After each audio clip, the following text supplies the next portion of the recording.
Join Jim Walker and Digby Beacham on the Sports Daily each weekday morning from 5:30. It's that time of year again. The AFL is upon us and we are looking to see if we can find some value, thanks to Tab Touch, see if we can make a bit of money on the 2023 AFL season. And to do that, we've got two of our experts ready to go, Courtland and Digby Beacham. TC, the footy's upon us once more. I only just got over the prelim final result a couple of days ago, Tim, so it's nice that it's back and we can refresh the memories. What happened in that prelim final, by the way? No, I've just watched that from the brain. Don't remember, but it's nice to see we're using the term expert loosely this season. Sydney won by a point, if I'm not mistaken. Digby Beacham, hello to you. Very good morning to you, Tim, TC. Jack Ginnivan played in that game. He's not going to be playing for a couple of weeks. Unfortunately. Oh, well. He's one of the AFL's great showmen, I reckon. Well, not until round 3. Oh, right. Would that be fair, Taylor? Hasn't taken too long to say that you're a Collingwood fan, TC. About 40 seconds. Yeah. It's good to be recording. Anyway, yes, we are recording. You're right. We're going through a number of categories here. Fremantle, West Coast, they're the WA teams. They're the ones that we are going to focus in on. We've got our top 8 predictions. We'll run through 1 to 8.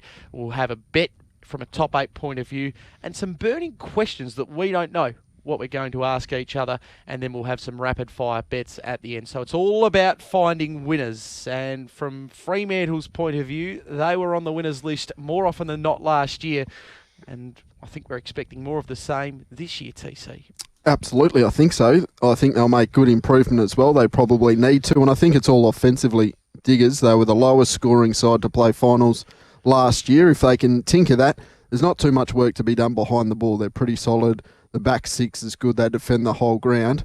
They need to create a little bit more turnovers front of centre, open up the scoring, and I think a big key to that this season is going to be Jai Amos.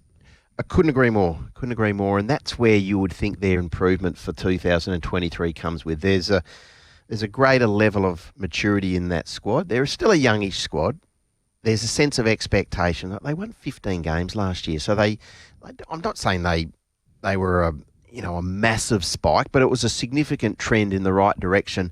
And then you get this forward line depth. You hopefully get full season or access to a Matt Taberner more than you did last year. Jai Amos is going to be better again. A Nat 5 forward of the ball, predominantly playing as a marking forward. So he alleviates the pressure on Taberner and also Amos. And then you've got the Walters, you've got Schultz, you've got Frederick. Hopefully Sam Sturt gets an opportunity as well if he's prepared to do the defensive work. Their forward line has some weapons now.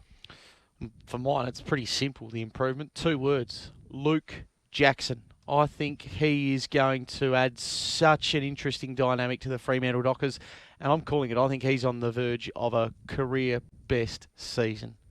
And he can go anywhere. He can start in the middle, he can go forward, he can be in the ruck. That's where the improvement will come from the Fremantle Dockers and take them from just outside the 4 into the 4. Nominate a breakout player for me for the Dockers this season. I found it hard to separate the likes of an Erasmus, a Johnson and also an Amos. I think they're all very, very talented kids. And they've got some good young kids on their list, so I don't like sitting on the fence. I found it hard to split those 3. Maybe Amos, because we've seen a little bit more of him, and he did show some signs in that final. Showed more than a couple of signs as well. I threw one, you could argue probably his breakout season was last year, but with the departure of Blake Acres, I'd love to see Hayden Young move up the field, move onto a wing, and he might play a key role in them unlocking some offensive potential with the way he uses the ball forward of centre. You could have Young on one wing if you wanted to. You could have a Driscoll on the other wing. 2 good left footers, delivering the ball inside a forward line packed with options. You mentioned they could, outside the top 4 into the top 4. We'll get onto it in a second. I think they're a great bet and represent wonderful value Fremantle to finish top 4. I think that's attainable. I really do. So is that the best season bet that you can have on the Dockers? Well, yes. For mine, there's 2. Like, if they're going to finish top 4, they're going to be winning over 12.5 games. Currently with Tab Touch, they're $1.75 to win 13 games or more. This side won 15 last year. 15. And you're getting $1.75 to win 13 or more. So, yes, that's a tick. But for me, I'm happy to play Fremantle top 4, $3.75. Double down on that. I think it's a great bet. I think there's 2 $1.75 options just to make the top 8. $1.75 to make the top 8. We'd back horses that are shorter than that.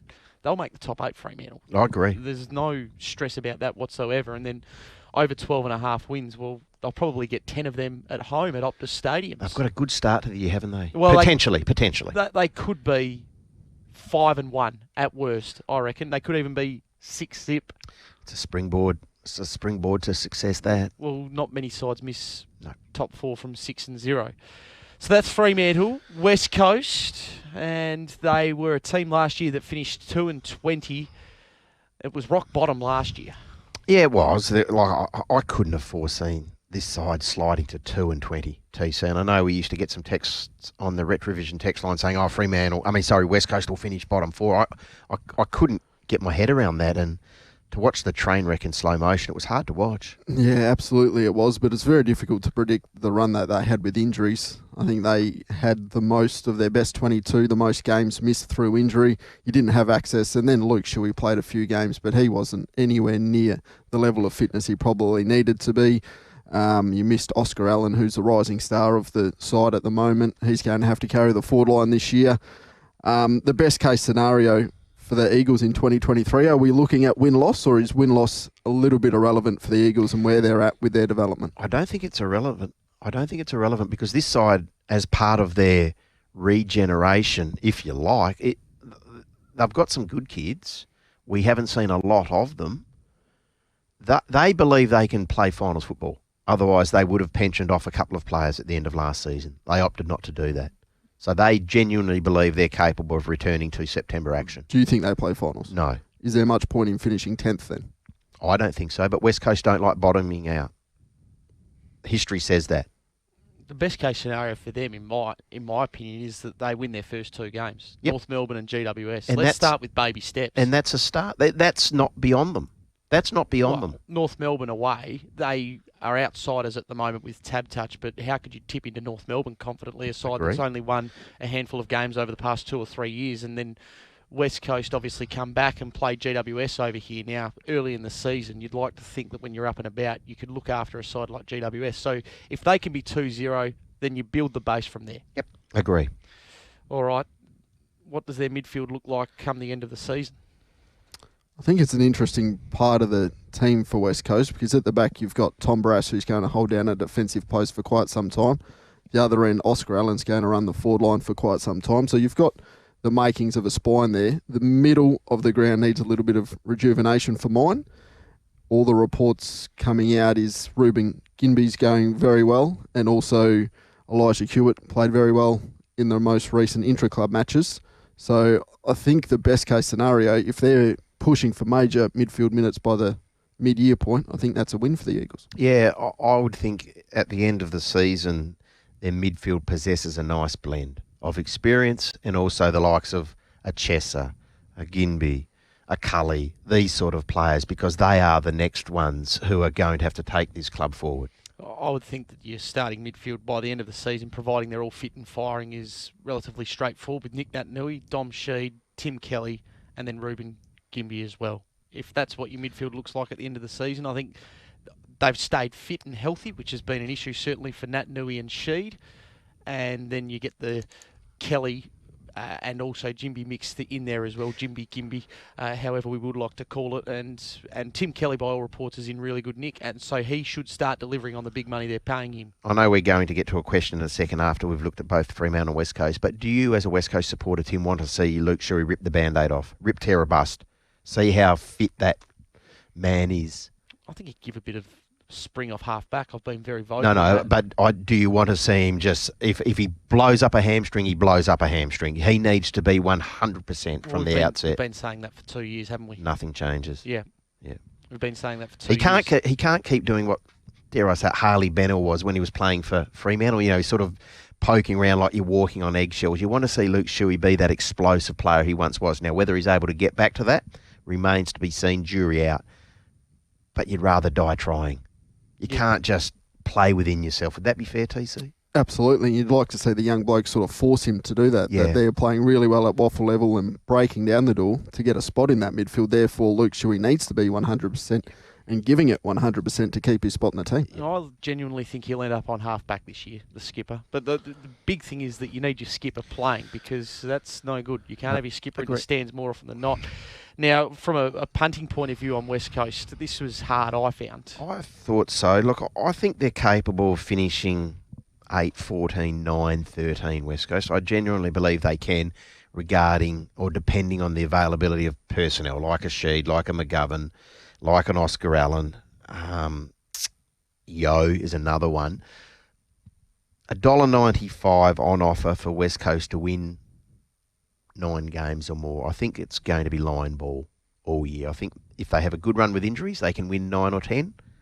If not, they're 7 or 8. So I think that 8.5 gets me $1.95. Yeah, I'm under the 8.5 wins at $1.80.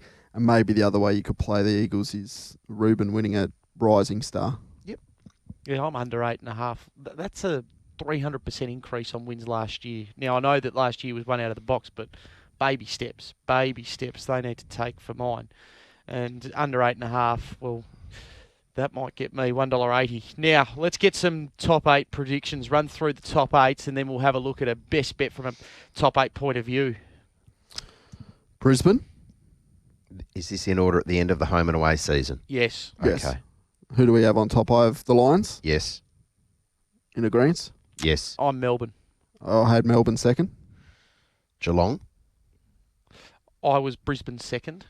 Okay. Fremantle and Geelong fill out my top 4. Western Bulldogs and Fremantle in that order fill out my top 4. Geelong and Collingwood for my top 4. Your bottom 4 of the top 8 TC? Port Adelaide, Collingwood, Sydney, Carlton. I'm not that confident about the Blues with some early season injuries. Agree with that. I am Melbourne at 5th, Port Adelaide at 6th, Collingwood at 7th, Richmond at 8th. I'm Sydney, Fremantle, Carlton and Port Adelaide in that order in terms of the top 8. Okay. Richmond are fascinating for mine. Yeah, hard to get a handle on. They're not going to be quick. There's 3 sides that are outside my 8 that I think can definitely play finals. That's Richmond, Gold Coast, and the Dogs, and outside chances to Adelaide and St Kilda to play finals.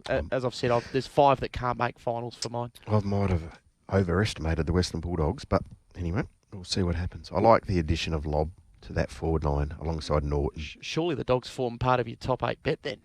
They do. They're my best top 8 bet. Bulldogs at $1.77. I think they can finish top 4. So for me, $1.77 about them to finish in the top 8 is a good price. It's never good when you agree with Tim, but $1.75 about Fremantle, that's multi-gold. Just put that in every AFL season bet you have. I think they'll be making top 8 easily. Why is it never good if you agree with me? Well, you don't win that often. Digby? It's just disrespectful, Tim. It is. It is. But factual? Anyway, we move on. Can we ask a quirky question or two? No, you can get my top 8 bet because this will win. Go. This will win. Right. Melbourne, if they're finishing top of the ladder, that's a 17-win season. So the line of 15.5, Melbourne to win more than 15.5 games, $1.95. Okay. It's bounce back here for the D's. So you're thinking they're at worst 16 and 6. Well, they were last year and they didn't really find the line, did they? They still found a way to 16 wins. They did get on a tear early and did the work early. But where does Brodie Grundy start opening bounce round 1 for Melbourne? If it was me, I'd start him in the ruck and then Max Gawn forward. Right. But I don't think they will. I think Max Gawn will be where do you think that. he will start? He will start forward and do a bulk of the rucking around the 50, inside the 50, and then probably up until the centre circle. And we know how good Max Gawn is dropping back and reading the play in the back half of the ground. But if it was me, I'd be starting Brodie Grundy in the ruck, and I think Max Gawn can be a bit more of a marking target forward. I don't think they'll do that, but either way, it's two good toys to be playing with. It is, and I think Fremantle's got the same with Darcy and also Luke Jackson, haven't they? So fascinating to see how it all plays out. Go on, get to your quirky question. The first big AFL bombshell of 2023 outside Jack Ginnivan's indiscretion is? Jeez, the first bombshell of the season will be Stuart Dew losing his job. Whoa. Whoa. Whoa. I That like is it. a bombshell. Can you match that? No, I was going to say Ken Hinkley. If Port Adelaide started wobbly again, Ken Hinkley Well, that's losing as his big, job. surely. It's not quite Stuart Dew, given he got recontracted last year. Well, if they start slow. Okay, I like Yeah. it. All right. Wow. Okay. What's your questions then? Who will finish higher in the Brownlow medal? Jager O'Meara or Josh Dunkley? Dunkley. O'Meara. What sort of votes are they How going many to votes is Lockie Neal going to get? He'll get... Well, McCluggage will get some. Oh, yeah. Dunkley. Reports about Jager are pretty good. Yeah, they are. They're very happy with him, Fremantle, which is exciting. get? Yeah. As you'd expect, he's a He's professional, isn't he? He's a starting 3 on ball, isn't he?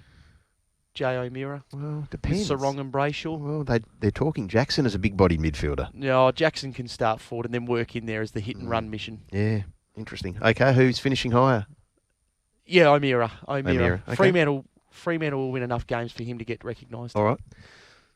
My first question, what key forward is the most important to his team's fortunes in 2023? Tom Lynch. Yeah, Tom Lynch. I was going to say Ben Brown, but I'm not sure he's going to spend the full season at full forward for Melbourne. I think if Tom Lynch doesn't stand up, you can't rely on Jack Rewalt to kick you 40 or 50, then they're in trouble, Richmond. Lynch has to kick 60 or 70 for them to be playing September. Similar to Melbourne, they need a full forward to kick them 40 goals. Yep. Who that is?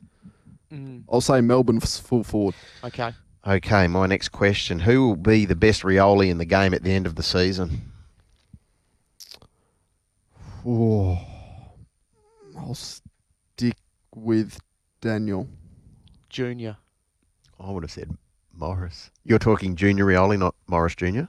No, Junior Junior Rioli Rioli. at Port Adelaide. I think Morris is going to be something special. He's Not exciting. saying the other two aren't, both premiership stars, but anyway, yeah. Tough little forward line to crack into there. If Daniel Rioli goes forward of the ball, we saw that he spent Went time back yeah. of the ball, but also Shea Bolton down forward for Richmond. There's a bit of excitement there. Who finishes higher? Gold Coast, Essendon, or St Kilda? Gold Coast.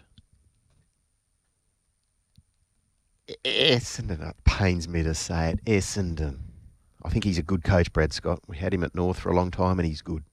He'll get them going. Well, doubling down, what percentage are those three play finals? One of the three. Is there any hope? Yes, I think the Gold Coast can. Yes, there is. I think with It's good small. coaching, yeah, very slight. Maybe Essendon for me. I'm still not Gold Coast. They've lost Rankin. They hit walls in seasons. Maybe Essendon. They did play finals 2 years ago. All right. And my last one is the first coach to be sacked. Oh, gee whiz. Well, I've got TC's to choose. Stewie Jew. Stewie Jew. First coach to be sacked. Oh.